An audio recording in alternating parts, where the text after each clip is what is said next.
ಎಲ್ರಿಗೂ ನಮಸ್ಕಾರ. ಈಗ ಬಂದ್ಬಿಟ್ಟು 2024 ಮತ್ತು 25ನೇ ಸಾಲಿನಲ್ಲಿ ಬೆಂಗಳೂರು ಯೂನಿವರ್ಸಿಟಿಯ PG ಕೋರ್ಸ್ಗಳಿಗೆ ಯಾರೆಲ್ಲ ಅಡ್ಮಿಷನ್ ಆಗಬೇಕು ಅಂತ ಅಂದ್ಬಿಟ್ಟು ಅಂದ್ಕೊಂಡಿದ್ರೆ ಅವ್ರಿಗೆ ಒಂದು ಗುಡ್ ನ್ಯೂಸ್ ಅಂತಲೇ ಹೇಳ್ಬೋದು. ಈಗ ಬಂದ್ಬಿಟ್ಟು ಅದಕ್ಕೆ ಅಪ್ಲಿಕೇಶನ್ ಹಾಕೋದಕ್ಕೆ ಅವರು ಅಪ್ಲಿಕೇಶನ್ ನೋಟಿಫಿಕೇಷನನ್ನು ಬಿಟ್ಟಿದ್ದಾರೆ. ಅದರ ಸಂಪೂರ್ಣ ಮಾಹಿತಿಯನ್ನು ನಾವೀಗ ಈ ವಿಡಿಯೋದಲ್ಲಿ ನೋಡೋಣ.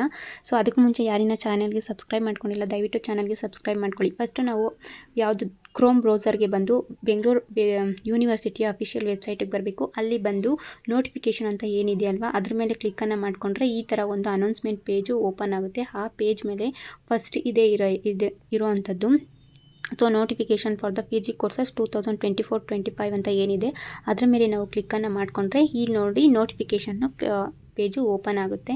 ಸೊ ಇದು ಬಂದುಬಿಟ್ಟು ನಿನ್ನೆ ಬಿಟ್ಟಿರೋ ಅಂಥದ್ದು 23ನೇ ತಾರೀಕು ನಿನ್ನೆ ನೈಟ್ ಇದು ಬಂದಿರೋ. ಸೊ ಇದರ ಈಗ ಬಂದುಬಿಟ್ಟು ಇದರಲ್ಲಿ ಫಸ್ಟು MA ಮತ್ತು MCOM MSc MPed so BPed ಇಂಥ ಕೋರ್ಸ್ಗಳಿಗೆ ಈಗ ಅವರು ಒಂದು ನೋಟಿಫಿಕೇಷನ್ನ ಬಿಟ್ಟಿದ್ದಾರೆ ಅಪ್ಲಿಕೇಶನನ್ನು ಹಾಕೋದಕ್ಕೆ.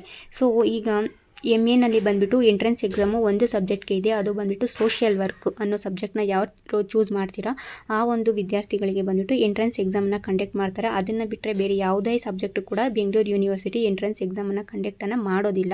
ಸೊ ಎಲ್ಲದಕ್ಕೂ ಕೂಡ ನಿಮ್ಮ ಡಿಗ್ರಿ ಮಾರ್ಕ್ಸ್ ಕಾರ್ಡಲ್ಲಿ ಏನು ಮಾರ್ಕ್ಸ್ ಇದೆ ಡಿಗ್ರಿ ಮಾರ್ಕ್ಸ್ ಕಾರ್ಡ್ನ ಬೇಸ್ ಮೇಲೇ ನಿಮಗೆ ಸೀಟ್ ಇಲ್ಲಿ ಸಿಗೋ ಅಂಥದ್ದು. ಅದ್ರ ಜೊತೆಗೆ ನಾನು ಹೇಳಿದ್ನಲ್ಲ ನಿಮ್ಮದು ಕನ್ನಡ ಮೀಡಿಯಮ್ಮು ಮತ್ತು ರೂರಲ್ಲು ಕ್ಯಾಸ್ಟ್ SC ST ಇದಿಷ್ಟು ಕೂಡ ಇಂಪಾರ್ಟೆಂಟ್ ಆಗುತ್ತೆ. ಸೊ ಇಲ್ಲಿ ಬಂದುಬಿಟ್ಟು ನಾವಿವಾಗ ಫಸ್ಟು UUCMS ಪೋರ್ಟಲ್ಗೆ ಹೋಗ್ಬಿಟ್ಟು ನೀವು ಅಪ್ಲಿಕೇಶನನ್ನು ಹಾಕಬೇಕಾಗುತ್ತೆ. ಇಲ್ಲಿ ಫಸ್ಟ್ ಒಂದು ಕೊಟ್ಟಿದ್ದಾರೆ ನೋಡಿ UUCMSದು ಲಿಂಕ್ ಕೊಟ್ಟಿದ್ದಾರೆ. ಆ ಲಿಂಕ್ಗೆ ಹೋಗ್ಬಿಟ್ಟು ನೀವು ಅಪ್ಲಿಕೇಶನನ್ನು ಫಿಲ್ ಮಾಡಿ ಅಪ್ಲಿಕೇಶನ್ ಫಾರ್ಮ್ನ ಹಾಕಬೇಕಾಗುತ್ತೆ. ನೆಕ್ಸ್ಟ್ ಬಂದರೆ ಇದು ಪೇಮೆಂಟ್ ಬಂದುಬಿಟ್ಟು ಅಪ್ಲಿಕೇಶನ್ ಫೀಸ್ ಬಂದುಬಿಟ್ಟು ಜನರಲ್ ಕ್ಯಾಸ್ಟ್ ಅವ್ರಿಗೆ ಬಂದು 300 ಇರುತ್ತೆ. SC ST ಮತ್ತು ಟ್ರಾನ್ಸ್ಜೆಂಡರ್ಗೆ ಬಂದುಬಿಟ್ಟು 150 ರೂಪೀಸ್ ಇರುತ್ತೆ. ಹಾಗೆ ನೆಕ್ಸ್ಟು ಅವರು ಮೆರಿಟ್ ಲಿಸ್ಟು ಮತ್ತು ಮೆರಿಟ್ ಲಿಸ್ಟ್ಗಳನ್ನ 3 ಸಲ ಅವರು ಮೆರಿಟ್ ಲಿಸ್ಟನ್ನು ಬಿಡ್ತಾರೆ. ಫೈನಲ್ ಮೆರಿಟ್ ಲಿಸ್ಟಲ್ಲಿ ನೇಮ್ ಇದ್ದರೆ ಸೊ ಆ ಮೆರಿಟ್ ಲಿಸ್ಟ್ನ ಹೇಗೆ ಚೆಕ್ ಮಾಡೋದು ಅಂತ ನೋಡೋದಾದರೆ ಇದೇ ರೀತಿಯ ಅಫಿಷಿಯಲ್ ಬೆಂಗಳೂರು ಯೂನಿವರ್ಸಿಟಿ ಅಫಿಷಿಯಲ್ ವೆಬ್ಸೈಟ್ಗೆ ಬಂದುಬಿಟ್ಟು ಈಗ ನಾವು ಹೇಗೆ ಓಪನ್ ಮಾಡಿದ್ವಿ ಕ್ರೋಮ್ ಅದೇ ರೀತಿಯೇ ಆದರೂ ಕೂಡ ಇರುತ್ತೆ. ಅದನ್ನು ಕ್ಲಿಕ್ ಮಾಡಿಬಿಟ್ಟು ನಾವು ನೋಡ್ಕೋಬೇಕು. ಅದು ಅವರು ಮೆರಿಟ್ ಲಿಸ್ಟನ್ನು ಬಂದುಬಿಟ್ಟು ಬೆಂಗಳೂರು ಯೂನಿವರ್ಸಿಟಿ ಅಫಿಷಿಯಲ್ ವೆಬ್ಸೈಟ್ನಲ್ಲಿ ಬಿಡ್ತೀನಿ ಅಂತ ಹೇಳಿರೋವಂಥದ್ದು. UUCMSಲ್ಲಿ ನೀವು ಅಪ್ಲಿಕೇಶನ್ನ ಹಾಕಬೇಕು. ಅದರ ಲಿಂಕನ್ನು ಅವರು ಫಸ್ಟ್ ಪಾಯಿಂಟಲ್ಲಿ ಕೊಟ್ಟಿದ್ದಾರೆ. ಇನ್ನು ಬಂದುಬಿಟ್ಟು ಅಪ್ಲಿಕೇಶನ್ ಹಾಕೋದಕ್ಕೆ 23ನೇ ತಾರೀಕಿಂದ ಸೆಪ್ಟೆಂಬರ್ 2ನೇ ತಾರೀಕುವರೆಗೂ ಟೈಮ್ನ ಕೊಟ್ಟಿದ್ದಾರೆ. ಸೆಪ್ಟೆಂಬರ್ 2ನೇ ತಾರೀಕು ಲಾಸ್ಟ್ ಡೇಟ್ ಫಾರ್ ದಿ ಅಪ್ಲಿಕೇಶನನ್ನು ನೀವು ಹಾಕೋದಕ್ಕೆ.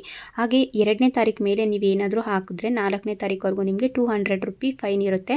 4ನೇ ತಾರೀಕು ಮೇಲೂ ನೀವೇನಾದರೂ ಅಪ್ಲಿಕೇಶನ್ ಹಾಕಿದ್ರೆ ಅಂಥವ್ರಿಗೆ 400 ಅವರು ಪೆನಾಲ್ಟಿ ಫೀಸನ್ನು ಅವರು ಪೇನ ಮಾಡಬೇಕಾಗುತ್ತೆ. ಫೈನ್ ಇರುತ್ತೆ ಅವರಿಗೆ 400 ಆ ರೀತಿ ಇರೋವಂಥದ್ದು.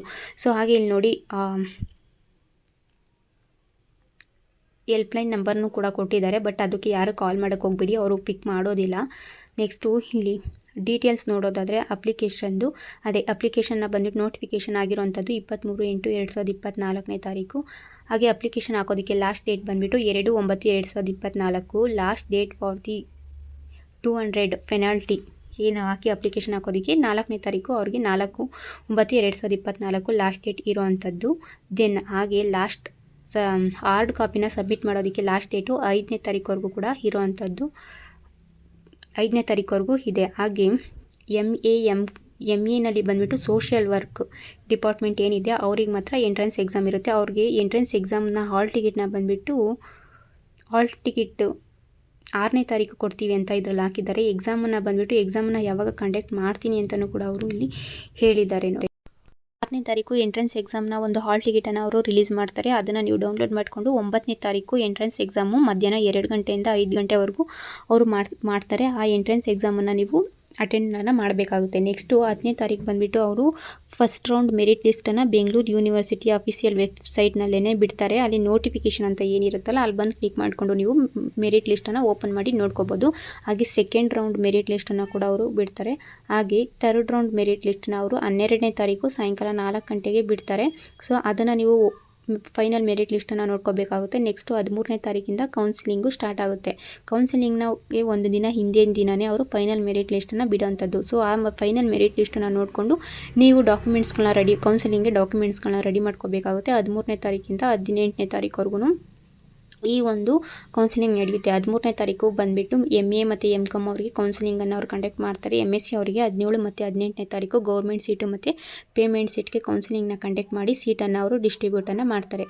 ಅದೇ ರೀತಿ ಬೆಂಗಳೂರು ಯೂನಿವರ್ಸಿಟಿ ಅಲ್ಲಿ ಅಫಿಲಿಯೇಟೆಡ್ ಕಾಲೇಜಸ್ ಎಷ್ಟು ಬರುತ್ತವೆ, ಅವು ಯಾವ್ಯಾವ ಕಾಲೇಜಸ್ಸು ಮತ್ತು ಆ ಕಾಲೇಜ್ಗಳಲ್ಲಿ ಯಾವ್ಯಾವ ಕೋರ್ಸ್ಗಳಿದೆ ಅನ್ನೋದನ್ನು ಇದೇ ನೋಟಿಫಿಕೇಷನಲ್ಲಿ ಅವರು ಮೆನ್ಷನ್ನ ಮಾಡಿದ್ದಾರೆ. ನೀವು ಅದನ್ನು ನೋಡ್ಕೋಬಹುದು. ನಿಮಗೆ ಬೇಕಾಗಿರುವಂಥ ಕಾಲೇಜಿನಲ್ಲಿ ಬೇಕಾಗಿರುವ ಕೋರ್ಸ್ ಇದೆಯಾ ಅಂತ ಚೆಕ್ಕನ್ನು ಮಾಡಿಕೊಂಡು ಆ ಕಾಲೇಜ್ಗಳಲ್ಲಿ ನಿಮಗೆ ಬೇಕಾಗಿರುವಂಥ ಕೋರ್ಸ್ ಇದೆಯಾ ಅಂತ ಚೆಕ್ ಮಾಡಿಕೊಂಡು ನೀವು ಅಪ್ಲಿಕೇಶನ್ ಫಿಲ್ ಮಾಡಬೇಕಾದ್ರೆ ಪ್ರಿಯಾರಿಟಿನ ನೀವು ಕೊಡಬೇಕಾಗುತ್ತದೆ. ಯಾವ ಕಾಲೇಜು ಏನು ಅಂತಂದ್ಬಿಟ್ಟು ನೀವು ಬೇಕಾಗಿರುವ ಕಾಲೇಜುಗಳ ಪ್ರಿಯಾರಿಟಿನ ಕೊಡಬೇಕು. ಇದಿಷ್ಟು ಇವತ್ತಿನ ಮಾಹಿತಿ. ಹೆಚ್ಚಿನ ಮಾಹಿತಿಗಾಗಿ ಚಾನಲನ್ನು ಸಬ್ಸ್ಕ್ರೈಬ್ ಮಾಡ್ಕೊಳ್ಳಿ. ಹಾಗೆ ಏನಾದರೂ ಡೌಟ್ ಇದ್ದರೆ ಕಮೆಂಟ್ ಬಾಕ್ಸಲ್ಲಿ ಕಮೆಂಟ್ ಮಾಡಿ. ಧನ್ಯವಾದಗಳು.